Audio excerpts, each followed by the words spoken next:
بصوا بقى، عايزه اقولكوا بقى واقفه تعبانه في المطبخ طول اليوم. والله كعوب رجلي خلاص هتموتني. بصوا بقى، طبعا الغاز الطبيعي يخش عندنا. كانوا بيكسروا اهو الفتحه دي. بصوا الفتحه دي بيكسروها، ده غير مكان. ده مش كل الترابه، ده العيال لمت كتير. بس انا اللي لسه خارجه شايفه الكلام ده طبعا. بصوا بصوا التربو والبصل والشباشب وكل حاجه. السلالم، يعني حاجة كده الحمد لله.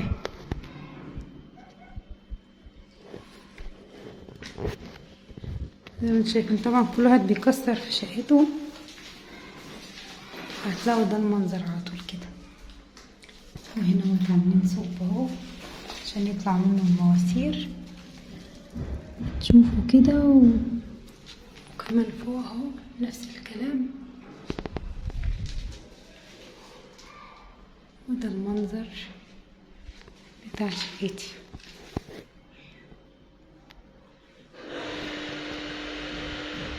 اللهم صل وسلم وبارك على سيدنا محمد وعلى آله وصحبه أجمعين. ازيكم حبايب قلبي، عاملين ايه؟ ان شاء الله يا رب تكونوا بخير وبصحة وبسلامة يا رب، ويجعل سعادة الدنيا من بين ايديكم وتحت رجليكم، اللهم امين. طبعا بقى يا حبايب قلبي، قبل ما نخش على الفيديو متنسيش تحطي لايك للفيديو، وكمان لو انت اول مرة تشوفيني ما تنسيش تشتركي في القناة وتفعلي الجرس علشان يوصلك كده كل جديد مني بنزله اول باول، ويجيلك كده اشعار اول ما انزل فيديو، يجيلك اشعار بالفيديو اللي بنزله عشان ما يفوتكيش بقى اي حاجه. وحبايب قلبي الغاليين اللي بيحبوني، يا ريت على قد ما تقدروا يا جماعه تشيروا لي فيديوهاتي على اي منصه انتوا عليها، وجزاكم الله كل خير. اللهم صل على سيدنا محمد. طبعا شايفين الفيديو في الاول كده تكسير ويعني بصوا كانت الدنيا بايظه خالص خالص. زي ما قلت لكم ان الغاز الطبيعي عندنا بيركب، وكان الفيديو دوت يعني اللي هو من اول امبارح يعني اللي هو تاني يوم على طول ما دبحت الفراخ. يعني انا كنت مدبحه الفراخ ونضفتها، ده كان تاني يوم على طول، هو اول امبارح تاني يوم على طول. فانا في الوقت ده اصلا، الوقت اللي انا طلعت اكنس فيه واشطف فيه، في الوقت ده انا اصلا كنت واقفه جوه في المطبخ. كنت بقى ايه بقطع معاكل الفراخ وبجزقها وبعمل بقى منها البانيهات وبطلع منها الشوي يعني كنت بظبط الدنيا. جيت بقى ايه يعني وقفت كده وخلصت. يعني ما كنتش بتهيألي خلصت كل حاجة او كنت تبلت حاجة، المهم ان انا عايزة اقولك ما كنتش خلصت كل حاجة في موال الفراخ جوه. فاللهم صل على النبي، قلت اما اخرج كده بص بصة وبصيت بقى اتصدمت يعني. اقسم لكم بالله اتصدمت صدمة عمري. انا واقفة ومغروزة في المطبخ وسامعة الهبد والرقة وكده، بس ما كنتش متوقعة ان يعني بالمنظر ده، فاهمني؟ يعني التخبيط والتكسير والكلام ده كله ما كانش في تخيلي ان هو يبقى بالشكل ده. فعايزه اقول لكم والله بصوا يعني انا لما شفت المنظر اللي هو يعني خلاص صدمت صدمه عمري والله. فروحت سايبه اللي في ايدي، قلت بقى خلاص على ما يتبلوا على ما يتبلوا بقى اكون اكنس بقى واشوف هعمل ايه. كنت انا خلصت كل حاجه، كان ساعتها فاضلش الا الاستريبس زي ما بوريلكوا كده، كان في التتبيلة. ورحت عيناه بقى ساعتها في التلاجة، قلت اخلص واشطب المطبخ، لان انتوا بصوا شايفين، عايزه اقول لكم الدنيا كانت عامله زي السويقه زي ما انتوا شايفين كده. ولو تبصوا لوشي كنت مرهقه جدا جدا وتعبانه، وكنت واقفه على رجلي ومطبقه، يعني عايزه اقول لكم كنت تعبانه جدا حرفيا. فالحمد لله قعدت بقى ألملم كده في كل حاجة حواليا على قد طبعا ما قدرت. وعايزة اقولكم ان شاء الله بإذن الناس اللي بتسألني على المطبخ، والله انا ناوية اعمل فيه تغيير جامد ان شاء الله، وديكور حلو بأمر الله. بس دي مستنية بقى لما موضوع الغاز ده يخلص خالص، لان طبعا احنا هو الحمد لله كسرنا الفتحة اللي في الباب، معرفش بقى هيكسروا لنا حاجة في المطبخ او كده. لا، فبجد حرام ان انا اروق المطبخ واشطبه واظبطه كده والمعه وارص حاجتي، ويجوا هما بقى يحفروا لي بالشنيور او يكسروا تكسير تاني، فكل ده يتضرب او يتبهدل، وانا بصراحة مش زي زمان. يعني صحتي ما بقتش فيها زي زمان. زمان ما كانتش بصراحة بتفرق معايا، قبل العملية ما كانش بيفرق معايا، لو عملت دلوقتي واتدربجت بكرة كنت اقوم اعمل تاني وتالت ورابع. اما دلوقتي بصراحة بقيت احسبها بالورقة والقلم لكل حاجة، لا انا هعمل كذا يبقى وقت كذا يبقى في كذا، فاهمني؟ فاللي هو ايه يعني بحسبها الاول وبعد كده بمشي على ده الاساس. فعشان كده انا بصراحة مش راضية اني اركب ديكور جديد او اعمل حاجة. قلت لا، لما هم يخلصوا خالص براحتهم بقى والغاز يركب والدنيا تبقى زي الفل، ارجع تاني بقى اعمل الديكور اللي يريحني ويحسسني ويفتح نفسي لوقفة المطبخ زي زمان. بالنسبة بقى للعجان، والناس قالت لي هاجر انتي ما عملتيش عليك حاجات كتير ليه؟ والله يا جماعة انتوا زي ما عارفين انا كنت جايباه قبل العملية بما فيش يعني بيجي 3 ايام ولا حاجة، عملت فيه دوبك وصفتين 2 او عجنت عليه وصفتين 2 بس او كده و... ورحت رايحة على العمليات على طول. فلما جيت طبعا لا كنت بقف في مطبخ ولا كنت بعمل اي حاجة خالص، وطبعا حبايبي اللي متابعيني من زمان عارفين كل الكلام ده. فعشان كده حبايبي انا ما كنتش بعمل عليه حاجة، بس ان شاء الله وبإذن الله بما اني بقيت اودي منا المدرسة كل يوم وبقيت ملزومة بيها، عايزة ان شاء الله اعمل حاجات تسهل عليا امور يومي. لاني عايزة اقول لكم انا من نوع، يعني مش من نوع، انا من النوع اللي انا اكتشفت ان التفريزات في الفريزر حاجة جميلة جدا، حاجة منجزة ومريحة في نفس الوقت، يعني سريع سريع كده، فاهمني؟ فأي حاجة بتنفع انها تتفرز انا ما بقتش اتأخر وبقيت افرزها. والله سواء لحوم فلفل خضار اي حاجة فراخ اي حاجة بقيت افرزها، لان بجد حاجة جميلة قوي قوي وبتسهل عليا وقت ومجهود كبير جدا جدا يعني، وبال مني يعني، فاهمني؟ فان شاء الله كمان ده انا مستنيه القوطه بقى كمان طماطم بقى ترخص تاني وارجع اجيب بقى، مش هقولكوا عدايه، اجيب عدايتين 3 عدايات على حسب بقى ايه مقدرتي ساعتها. ليه بقى؟ لان بجد الطماطم من اللي هي تتفرم وتتعمل اكياس صلصه كده في الفريزر، عايزه اقولكوا دي حاجه مهمه جدا جدا.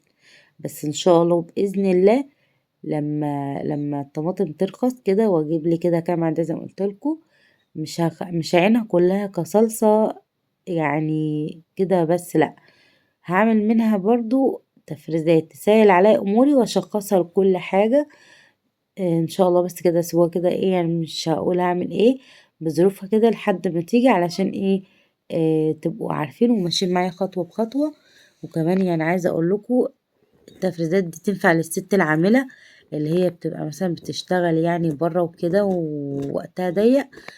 صدقني شوية ان شاء الله الترتيبات اللي انا همشي عليها فيها دي هتنفعك قوي قوي. وانا بصراحة عايزة اسهل على نفسي الامور، عشان انا طبعا معايا طفل صغير مش بيساعدني ان انا اعمل كل حاجة بسرعة. وكمان عشان طبعا قمتي بدري والوقت اللي بقى ضايع ده، وكمان بيني وبينكم صحتي ما بقتش زي الاول، فلا انا عايزه انظم وارتب نفسي يعني كده واحده واحده. بصوا بقى يا حبايب قلبي انا هنا اللهم صل على النبي، بعد ما خلصت خالص طبعا انا ما صورتش معاكم الحاجه الاخيره، او بمعنى اصح ما بقتش اخلص الحاجه الاخيره لان تليفوني اتملى مساحه وبقى يفصل. فبقى ما بقى يفصل طبعا بقيت اتضايق جدا. مش هفضل مستنيه لحد ما التليفون يشحن وارجع تاني، لا فبقيت اكمل وهكذا.